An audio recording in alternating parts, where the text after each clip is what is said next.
Let's go mga kailos sa bago ng gawa. Pangalan ko at watawat ng ating Pilipinas.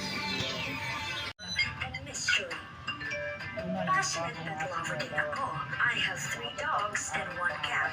May special way kasi sila ng paghahati and mystery. Passionate pet lover din ako. I have 3 dogs and 1 cat. May special way kasi sila ng paghahati. So, ito na akong gawa. So, tagal-tagal yung ginagawa ko. So, pinagalan ko pa at ito na yung ating watawat ng Pilipinas. Papagawa ko ito sticker. So, yun. Ayun, pangalan at ating watawat ng Pilipinas. Paprint ko to sa ating lahat ng mga barbers.